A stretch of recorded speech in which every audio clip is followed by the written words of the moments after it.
Hoje é dia de mais um CasaCast. A conversa de hoje é com a Luísa Ermalab e quem está aqui do meu lado para esse bate-papo é a diretora da Casa Cor, Juliana Grilo. Bom, Malab tem uma reconhecida experiência nas artes em geral, que começa quando você queria ser músico?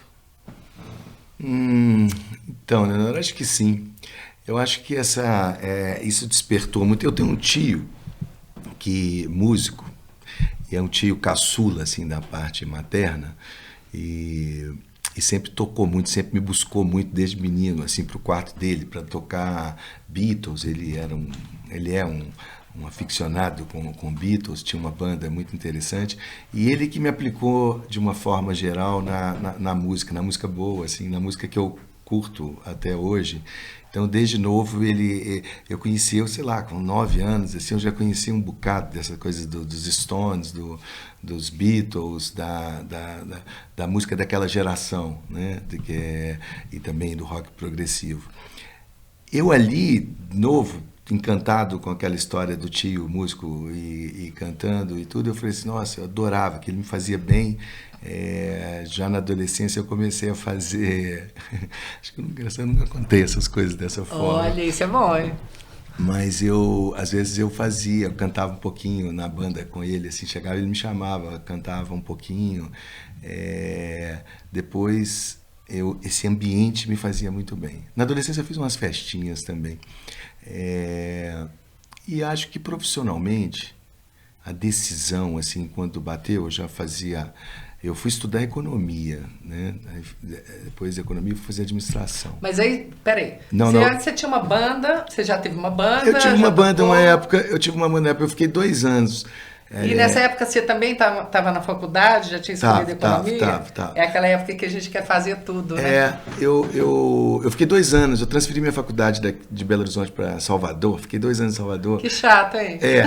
E aí lá conheci uma turma que é os primórdios do axé. Então tinha uma cena de rock, de banda de rock bacana acontecendo lá, mas ele era completamente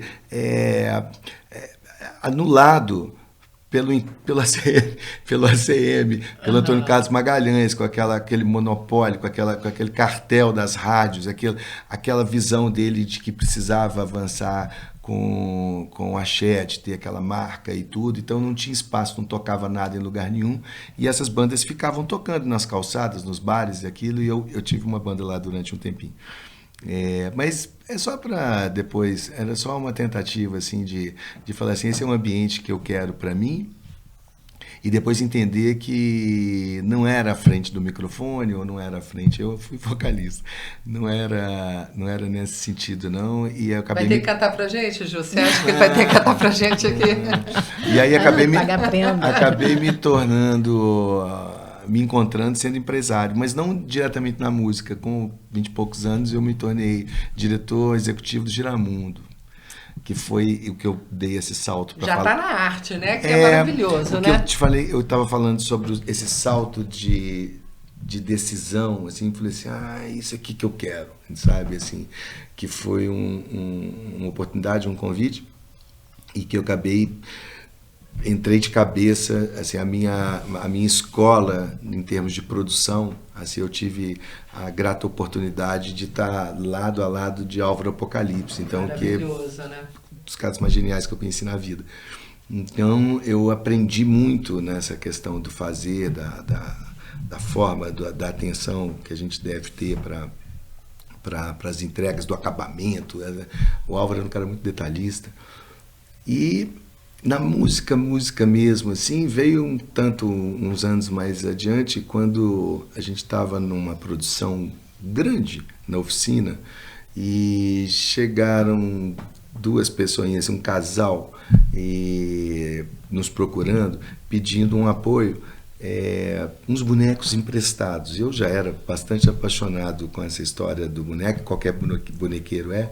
Então, assim, nos dava muita preguiça essa coisa de cenário, assim, sabe? Usar o boneco como cenário. O boneco para a gente tem um pouco mais do que isso. Ele, quando está adormecido, é uma situação. Quando ele está manipulado, ele ganha vida e tudo. E a gente tem carinho por aquela história toda. Então, esse uso indevido, assim, como cenografia, eu praticamente não gostei. Acho como um objeto decorativo? Não. E aí eles queriam, porque era uma banda que não tinha baterista, e eles queriam usar bonecos assim, pendurados, cenicamente. E eu não gostei daquilo, a gente os recebeu e tudo, e depois foi embora. E um aprendizado do Álvaro, e ele falou assim, escuta, por que você não deu atenção para eles assim? Eu falei, poxa, nós estamos montando uns 3 espetáculos, estamos nessa loucura, os caras não têm grana para contratar nada, vai querendo botar boneco pendurado e tudo. Eu achei que não era interessante. Aí ele falou assim, mas eles não estão começando? Aí eu falei, então. Aí ele falou assim, a gente precisa ajudar. Que legal. Aí eu falei assim, a gente precisa ajudar. Acho que eu não fui tão cortês disso, não. Eu generoso, né? Eu voltei era o Ricardo Lunardi e a Fernanda Takai. Eu os chamei de volta e a gente montou toda essa história para muito mais do que emprestar. A gente montou uma história, a gente montou o castelo da Bela Adormecida. Eu manipulei, peguei uma equipe nossa lá, a gente fez luz, som, manipulava bonecos e tudo, e fizemos o lançamento deles. E curiosamente, a gente está completando 30 anos que eu sou empresário deles. É muito incrível. Eu quero fazer só um parênteses, que aliás eu quero perguntar para a Ju uma coisa também, mas antes, eu acho que existe uma mágica nesse espaço aqui que a gente grava o podcast, que toda vez que a gente tem várias gravações num dia, várias não são tantas assim também, mas 3, 4, como aconteceu hoje, que a gente já teve uma. A primeira, a gente conversou com o Fernando Mapulan e a história dele começou exatamente a história dele deslanchou por uma escuta atenta que ele pôde transformar em ação e depois refletir sobre tudo. Então, é muito interessante como parece que o ar fica impregnado de alguma coisa, porque isso já aconteceu outras vezes em outras gravações, de uma coisa vai inspirando o outro sem a gente nem saber. E aconteceu aqui agora, foi uma escuta sua com o Álvaro, que de repente deu start para um começo da sua história. E Ju, acho que tem um pouco disso também, porque a Ju também é uma pessoa ligada à dança, dançou a vida inteira, é ligada a isso até hoje, né, Ju? Eu queria que você contasse um pouco disso também. Para onde essas oportunidades, essa inspiração essa descoberta que você tem que te motiva, que te inspira, né? Te leva. Eu comecei a fazer aula de balé muito cedo. E quando eu comecei, eu falei assim, aquilo ali para mim era um universo que me completava de uma forma que eu me sentia extremamente bem. Então eu comecei a fazer cada vez mais e mais aula, desde que eu conseguia me mover com meus 11, 12 anos de idade, eu ia para o Rio, eu ia para São Paulo, ia fazer aula nas férias, tinha um feriado, eu ia fazer aula. E procurando intensamente assim vários tipos de dança, mas principalmente o balé clássico. Quando foi aos 14 anos de idade, eu comecei a dar aula de balé, pensando, eu tinha uma dificuldade muito grande em verbalizar, de falar com as pessoas. E hoje fala tão bem, né, mas o balé me ajudou nisso. Mas eu tinha uma facilidade oposta em me comunicar através do corpo. Né? Então era uma coisa que compensava a outra e aquilo me satisfazia e eu comecei a dar aula de balé porque eu queria fazer mais cursos e também como um desafio para mim mesmo de começar a estabelecer um relacionamento mesmo que profissional com crianças. Eu comecei a trabalhar dando aula para crianças de 7 a 10 anos de idade. E me envolvi muito com isso, e continuei. Todo o dinheiro que eu ganhava era para mim fazer aula, fazer cursos. E aos 16 anos eu fui contratada como bailarina profissional. Então eu já dançava profissionalmente.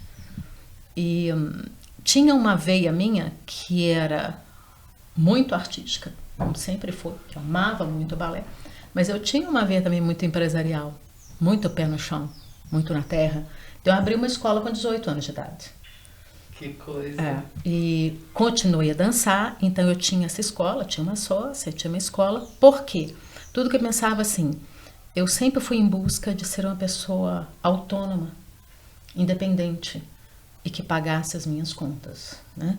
E eu tinha desejo de ir para fora, de estudar, de fazer balé e tudo mais, e de me formar como bailarina profissional e como professora profissional.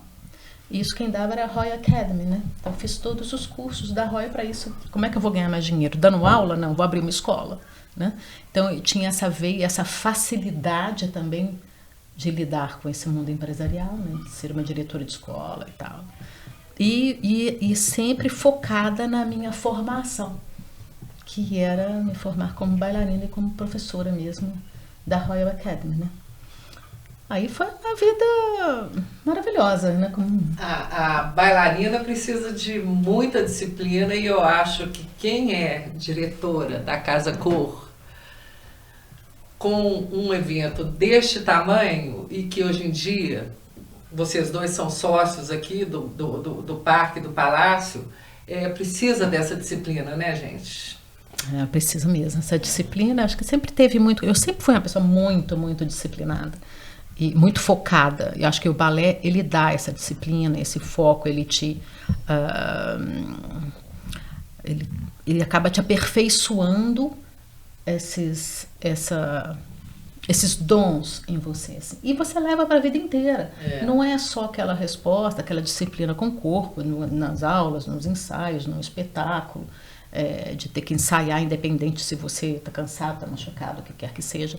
Mas é uma disciplina de vida que você leva para qualquer outro trabalho. Né? Uhum. Então, quando eu comecei a trabalhar a Casa Cor, eu acho que nesse aspecto, o fato de eu ter aberto uma empresa aos 18 anos de idade, sempre cuidado dessa parte financeira, comercial, captação de recursos, projetos de lei de incentivo, desde a primeira lei, né?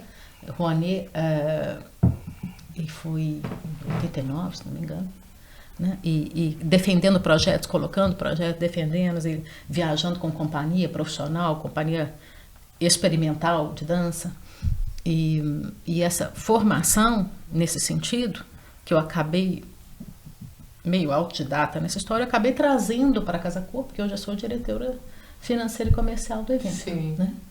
Mas tem esse lado artístico assim que me fascina, que me acompanha e que eu entendo o evento. O evento hoje ele não é apenas não que não seja pouco, uma mostra de arquitetura, design de interiores. Né? Muito mais. É um evento que você tem entretenimento, você tem milhões de possibilidades, você tem exposições, você tem desfiles, você tem apresentações artísticas, você tem música.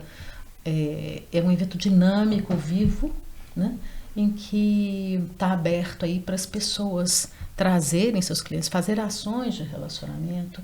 E a Casa Cor é isso, é uma coisa hoje bem mais dinâmica, mais viva. E é muito dinâmica mesmo. Malab, você tinha essa disciplina na hora quando você começou lá com o Giramundo? Não. E depois com o Pato Fu? Não. Era uma coisa mais intuitiva?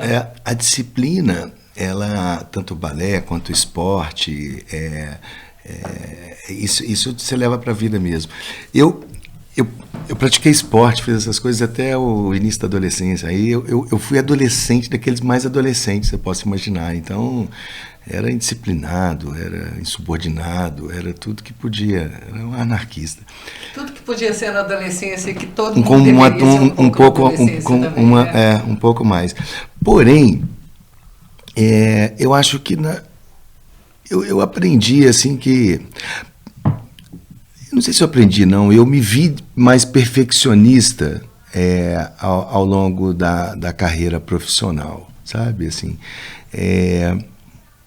Eu vou até o limite. Evento, né, que é a minha história maior, a gente faz muita coisa para um intervalo X de tempo. E assim, e às vezes eu costumo dizer o seguinte, são tantos itens, são tantas coisas que você tem que lidar para montar um show da Beyoncé, um show do qualquer coisa, ou qualquer show, qualquer evento, uma casa-cor, que a gente...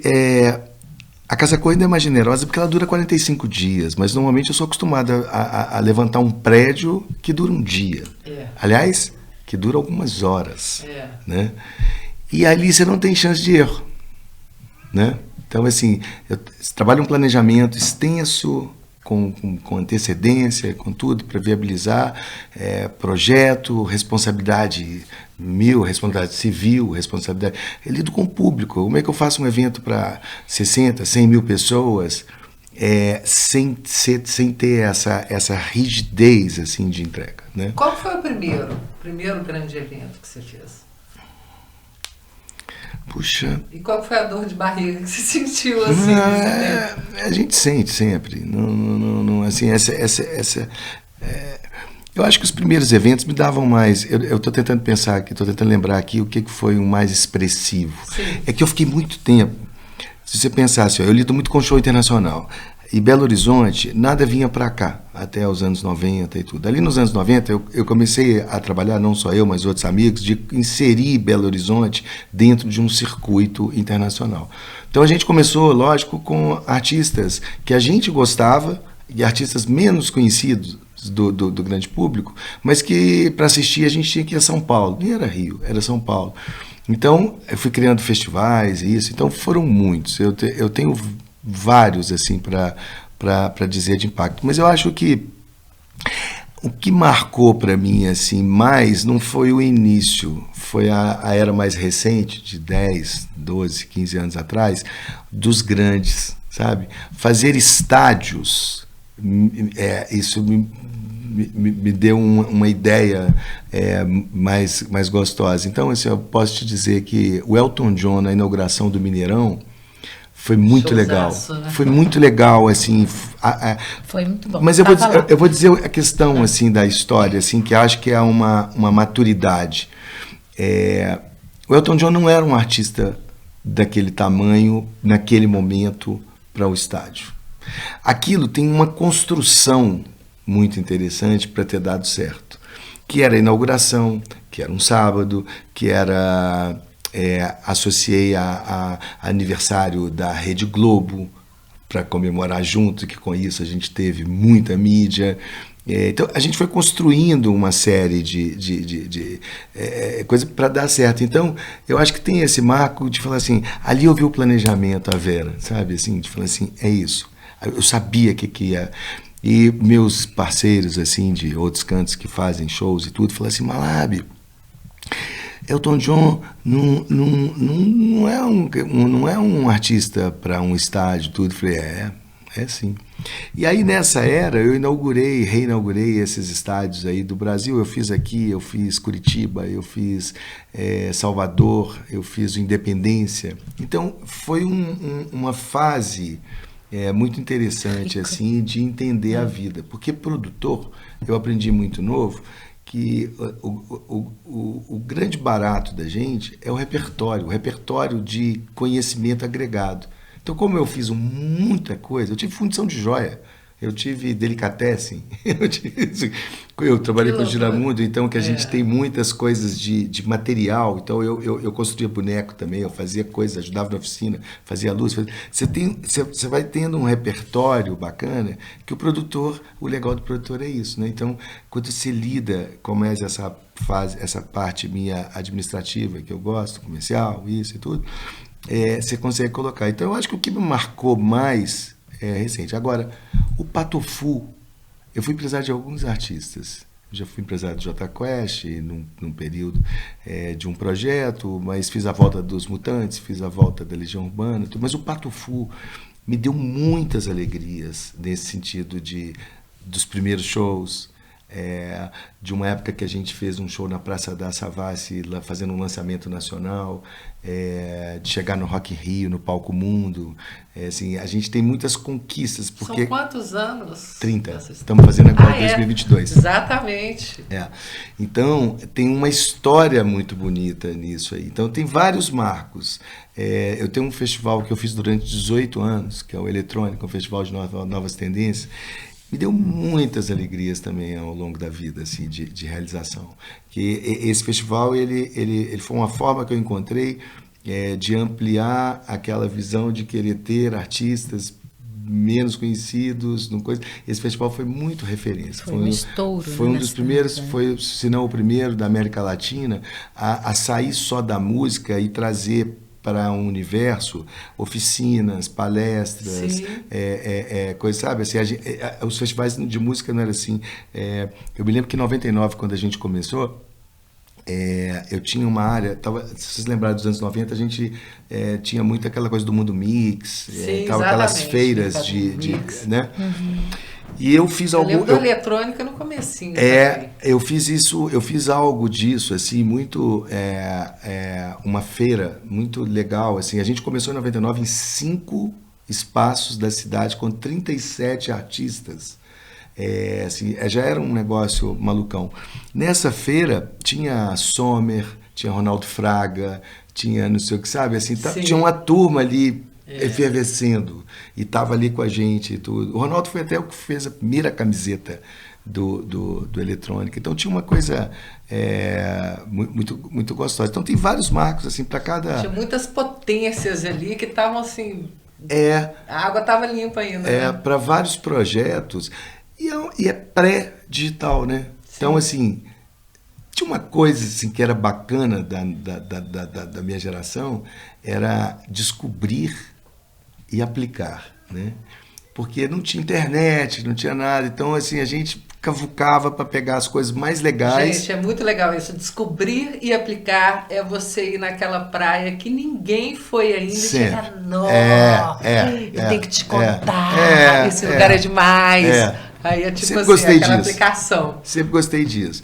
E viajar era muito caro, ninguém viajava, assim. Então, quando os pais de alguém estavam indo para fora, ia com a listinha, trazia aqueles vinilzão e a gente juntava a turma e gravava fita para todo mundo e ouvia até cansar. E aí era essa coisa bacana. Depois com a internet muda o motivo, né, disso.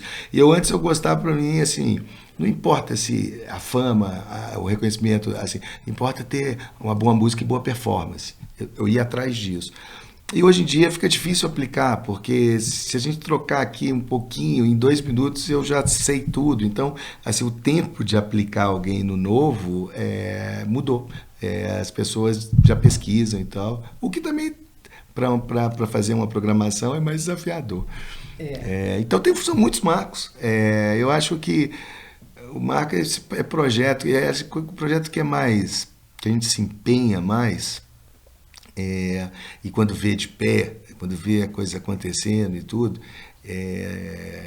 os que mais me marcam são aqueles que depois eu dou aquela arriada mesmo, que aquela sensação de que rolou e tudo, que você desaba. Sim, imagino. E tudo, esses que me marcam mais. Você passou também pelo mundo público, né? Administrativo, né? Como presidente da Belotur, como secretário nacional de turismo. O que isso te ensinou? Eu acho legal a pergunta, o que isso te ensinou? Porque você é um self-made man. Sim. Né? É o cara que você fez a sua vida ir acontecendo o tempo todo. Então, de repente, você cai num órgão público. Você tem muita coisa para aprender lá também, para fazer lá dentro com a sua visão, mas para aprender até o que não fazer, para aprender o que fazer de alguma outra forma. Mas como que isso somou na sua vida?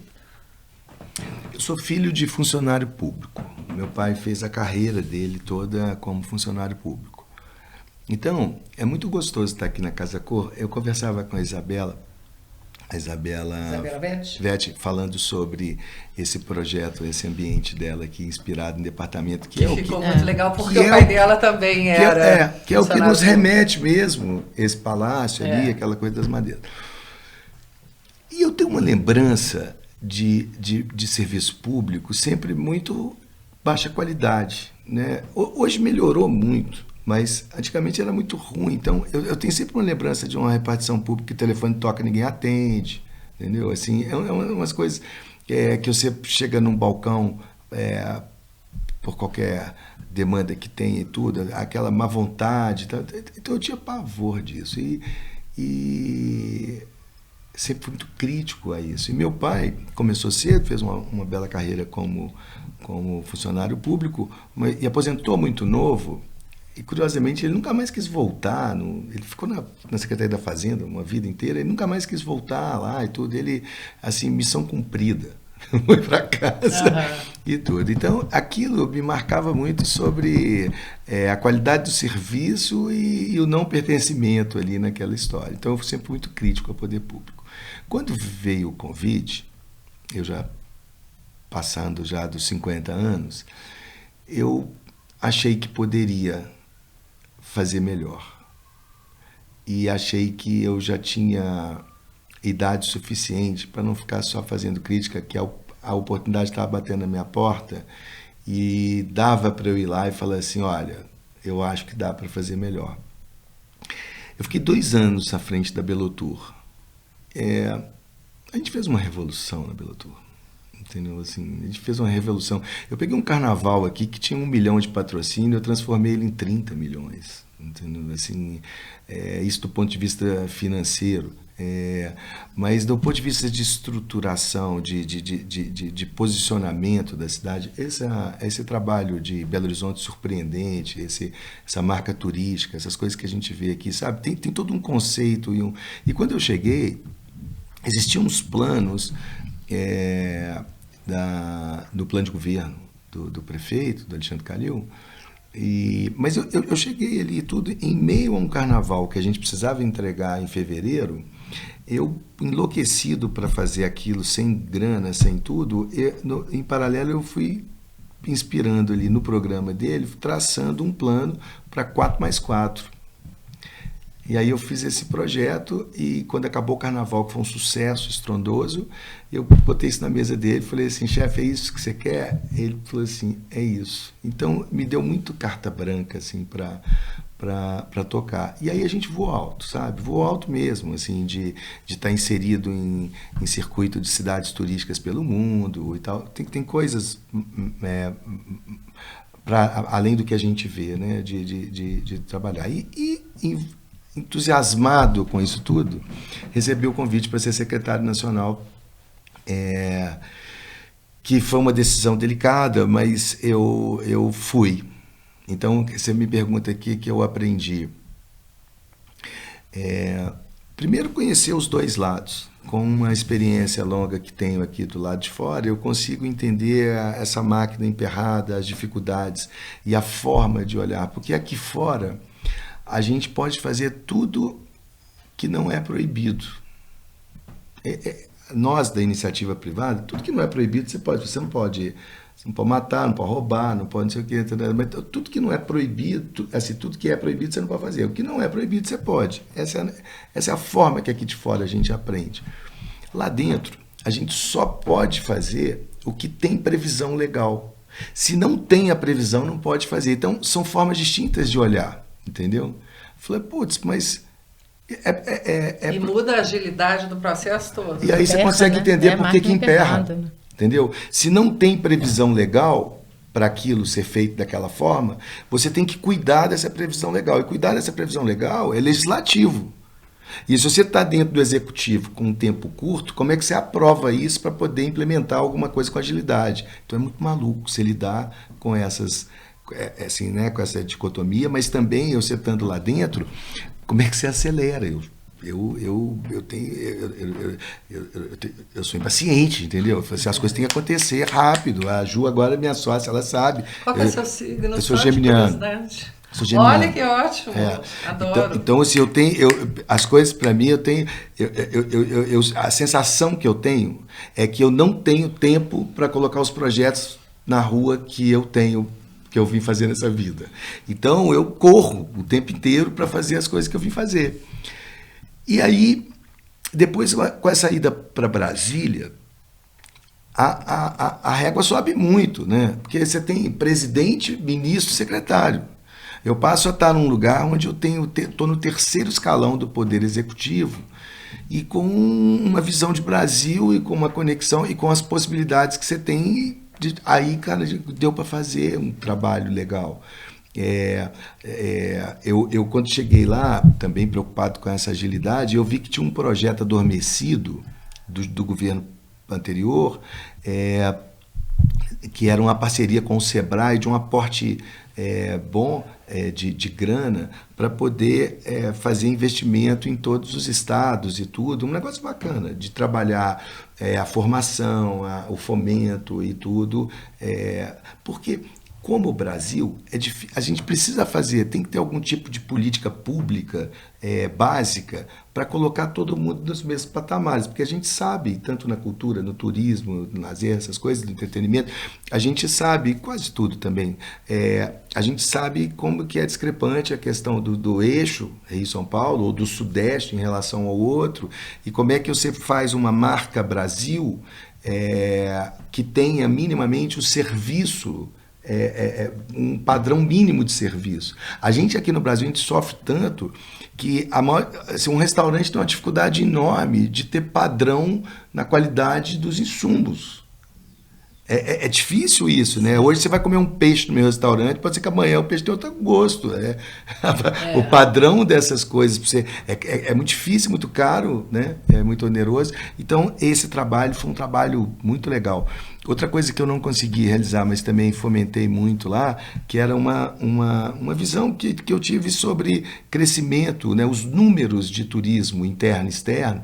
A gente, como é um país continental, a gente explora muito mal o turismo interno, muito mal. E o externo, a gente, sei lá, tinha 6 milhões de turistas estrangeiros que frequentavam o Brasil. E nessa época de economia instável, dólar alto e tudo, a melhor coisa é investir e tudo. Então, as passagens são muito altas. Por que a gente hoje não volta? Eu sou de uma época que viajava de carro para a praia com a família, lotado o carro, e muita gente viajava de ônibus e tudo, porque não era o avião o principal meio. E com um avião tão caro, igual a gente paga hoje, que é muito caro, hoje a gente tem os melhores ônibus. Os ônibus são luxuosos, né? Assim, não são mais aqueles cometas, aqueles ônibus ruins, pé duro, né? Hoje você tem uma estrutura. Então, eu trabalhei muito nisso para colocar, mas aí, bom, esse é um outro assunto, mas para fazer uma estrutura de transporte de ônibus com stopover, com paradas. Então eu falei assim, eu vou para Gramado, vou pegar minha família, vou entrar no ônibus, vou parar em São Paulo, ficar uns dias, vou ver a exposição de fulano, de ciclano, vou fazer no seu... Esse projeto aconteceu? Eu deixei isso lá, não foi implementado, ele tem sempre muita resistência do cartel dos transportes rodoviários, porque isso tem mais a ver... Várias pontas. Isso tem mais a ver com esses serviços agora alternativos de transporte terrestre, como o Buser e tudo, que vocês estão vendo isso, aí a brigaiada mas que é um negócio legal. O ônibus sai se ele enche. Então você vai marcando as coisas, você tem o convencional, esse é um alternativo. Se o Uber ele acabou sendo útil e mudou o serviço de táxis das cidades, porque mudou aquela brincadeirinha da bala e da água, é uma bobagemzinha para poder colocar as pessoas minimamente com educação, para saber te dar um bom dia, boa tarde, boa noite, que é a coisa que motorista sempre te tratou com casca e tudo, com carro sujo, e a gente mudou isso tudo, né? Então o ônibus também tem essa coisa. Então é isso, eu aprendi um tantão, eu acho que consegui dar botar uma energia, eu tenho minhas contas aprovadas, sabe, que não é pouco, sabe, tem quase muito dinheiro envolvido nisso, assim, e você saber que durante aquele período curto que eu fiquei e tudo, eu tenho minhas continhas aprovadas, tá tudo ok, mas eu aprendi, acho que o que eu aprendi verdadeiramente é que a minha contribuição eu dei, eu não quero mais voltar. Isso é legal, então, missão cumprida, missão cumprida. Volto para minha áreazinha aqui, para minha vida, sabe, fazendo, sabe, cada hora uma coisa, e eu sou muito ligado, minha logo é um polvo, Sim. que tem ligação, olha, tem ligação com essa coisa daqui, que quem desenvolveu foi a Mariana Hardy. Né? Que é, né, além do design, essa coisa, esse envolvimento de arquitetura, coisa gostosa. Sim. Então, o polvo foi uma sacada dela 20 anos atrás e tudo, quando eu queria ter esse ícone da minha agência, da Malab. E nessas conversas, assim, eu falando de tanta coisa que eu faço, ela falou assim, caramba, eu falei, é isso. E aí, é assim que eu vivo, é assim que eu gosto e tudo. E aí, uma coisa interessante dessa identificação com o povo é que você corta o tentáculo, ele regenera. E aí, então, assim, esse aí eu já cortei, já regenerou para outra coisa. Esse aí já foi, sabe? Então, entendi. os desafios no lugar está nascendo outra outro coisa. Tentáculo, já não é mais o mesmo. O desafio é outro. Agora em parcerias público-privadas. Que isso aqui, essa história nossa aqui... Do Parque do Palácio. Então, eu queria que a gente finalizasse a nossa conversa falando sobre o Parque do Palácio, que é muito importante essa parceria, essa ideia genial que vocês tiveram. Acho que é uma coisa que eu não canso de falar, nem no programa da rádio, nem na plataforma Tendências, que esse espaço do Palácio das Mangabeiras, pela nossa geração, ele era visto assim, do muro, do lado de fora, nossa, como será que é lá dentro? E de repente a gente está agora vivendo essa outra realidade, né? Vocês são personagens responsáveis por isso. E eu queria que vocês falassem um pouco disso. Acho que foi um passo assim que começou sendo dado, muito bem dado desde o princípio, né? Quando o governador Zema, que estava assumindo, ele disse que não iria usar o Palácio das Mangabeiras como residência oficial, né? E que pretendia que esse espaço virasse um museu. Nós procuramos, né? O governador e a Secretaria de Cultura, perguntando se a gente poderia fazer o evento Casa Cor aqui, né? E que poderíamos deixar uma série de benfeitorias que atendesse futuramente esse museu, essa vontade que eles tinham, né, de colocar isso aqui como espaço aberto para a cidade. E quando a Casa Cor entrou, o espaço estava muito deteriorado, o telhado tinha muito vazamento na casa, o piso estava muito danificado, havia infiltração, havia problema elétrico. Então, havia